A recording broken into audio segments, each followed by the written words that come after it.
मानी घेऊ एवढे चालणार आहेत आपल्याला काही मिळायला लागलं त्याचं पोट दुखायला लागलंच. आपण सारथी मार्फत काय मागितलं की त्यांचं पोट दुखतं. महामंडळामार्फत अण्णासाहेब पाटलाच्या काय मागितलं की पोट दुखायला लागतं. आपल्याला आरक्षण मिळून आपल्या पोरी MBBS ला चालल्या, PSI व्हायला लागल्या, आपले पोरं पोलीस भरतीत चालले, सगळ्या क्षेत्रात चालले, उच्च शिक्षणात चालले, पोट दुखते. म्हणून आपण थोडं दम्माने घेऊ आणि प्रमाणपत्र निघलेले सोशल मीडियाला टाके जाऊ नका. दमच नाही, निघालो मोपळं निघालो थांब ना जरा, ते लगेच तिकडे रातभर झोपत नाही.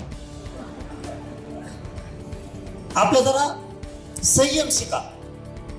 एखाद्याचं प्रमाणपत्र निघालं की रोडनीच पळत आहे. ते धाराशिवचं कोणीतरी एक प्रमाणपत्र निघालं, रोडनीच पळायला लागलं प्रमाणपत्र घेऊन. मी जिल्हा परिषदलाच उभा राहतो म्हणलं OBC झाले ते जागे.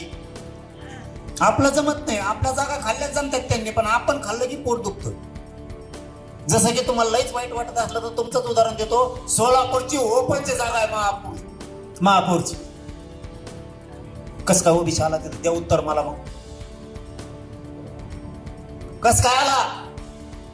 आम्ही जर एका तुमच्या जागेवर आलो, तुमचं एवढं मोठं पोट दुखतं, आमची एवढी मोठी जागा गेली, 10 जागेवर आमचे लोक उभा राहिले, इथं कोम उभा राहिला, इथं कोम उभा राहिला. मग काय वड्यात उभा राहतो, कुठं उभा राहतो मग? आणि आम्ही काय नुसतं कॉम्प्युटरच घेऊन पळाले हो तुमची. गेली आमची जागा. आणि म्हणलो का, आज म्हणलोय मी, तुम्हाला आठवण करून दिली फक्त. आम्ही म्हणलो का म्हणून ओपनची जागा OBC दिली, आम्ही घेतलीत, मग तुम्ही कोण म्हणता? याच्या पलीकडचा फरक सांगतो. वेळ आहे तुमच्याकडे? फक्त 2च मिनिटं घेतो. हे तुमच्यासाठी लय महत्वाचं आहे. वागायचं शिका, वागायचं शिका.